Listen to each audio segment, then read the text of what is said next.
صحابہ کرام رضی اللہ عنہم نے ابتدا میں بڑی غربت اور پریشانی دیکھی، لیکن بعد میں حالات بہت بہتر ہو گئے تھے اور خوشحالی بھی آ گئی تھی۔ جیسا کہ احادیث سے معلوم ہوتا ہے کہ شروع میں بڑی تنگی تھی، غربت تھی، لیکن بعد میں خوشحالی ہوئی۔ جیسا کہ حضرت عائشہ صدیقہ رضی اللہ عنہا نے ایک مرتبہ ایک قمیض دکھائی اور فرمایا کہ یہ قمیض ایسی ہے کہ یہ میری باندی اب اس کو گھر میں پہننے سے بھی عار محسوس کر رہی ہے، وہ یعنی اس قمیض کو ہلکا اور سستا لے رہی ہے اور گھر میں پہننا بھی گوارا نہیں کرتی باندی۔ جبکہ فرمایا کہ ایک وقت تھا مدینہ میں جب کسی خاتون کا نکاح ہونا ہوتا، شادی ہونی ہوتی، اس نے دلہن بننا ہوتا، تو لوگ مجھ سے یہ قمیض مانگ کر لے جایا کرتے تھے اور دلہن کو پہنایا کرتے تھے اس کو تیار کرنے کے لیے۔ یعنی یہ قمیض جو 5 درہم کی تھی، یعنی ذرا معمولی نوعیت کی تھی، تو یعنی ایک وقت ایسا تھا کہ غربت کا عالم کے مدینے میں کہیں نکاح ہوتا تو وہ خواتین سیدہ عائشہ صدیقہ رضی اللہ عنہا سے یہ قمیض مانگ کر لے جاتی ادھار کے طور پہ اور دلہن کو پہنایا کرتی تھیں، اور اتنی غربت کا عالم تھا۔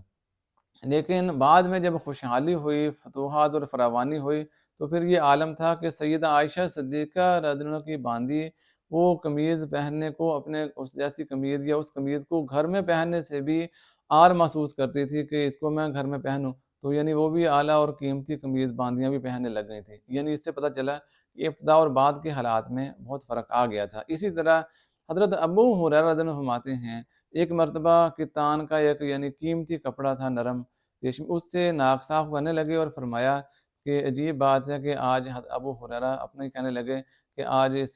قیمتی کپڑے سے ناک صاف کر رہا ہے، اور فرمایا کہ ایک وقت ایسا تھا کہ میں وہ مسجد نبوی کے اندر وہ لیٹا ہوتا تھا، بھوک کی وجہ سے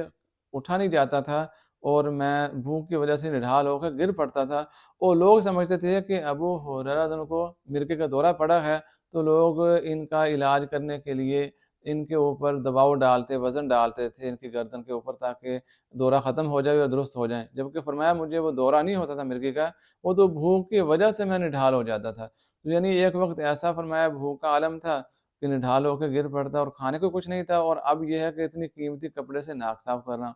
تو اس سے پتہ چلتا ہے کہ ابتدا میں صحابہ کرام رضی اللہ عنہم کے حالات کافی تنگ تھے اور مشکلات تھیں، لیکن بعد میں پھر حالات بہتر بھی ہو گئے اور خوشحالی بھی آئی اور مال کی فراوانی بھی ہوئی۔ تو اس طرح حالات بدلتے رہتے ہیں، کبھی غربت، کبھی تنگی، کبھی خوشحالی، کبھی غریبی، کبھی امیری، یہ اللہ کی طرف سے حالات آتے رہتے ہیں، لیکن انسان کو ثابت قدم رہنا چاہیے۔ چنانچہ اللہ کے نبی صلی اللہ علیہ وسلم کے صحابہ کرام رضی اللہ عنہم وہ غربت اور پریشانی کے عالم میں بھی ثابت قدم رہے، انہوں نے اللہ اور اس کے رسول علیہ السلام کی کامل اطاعت کی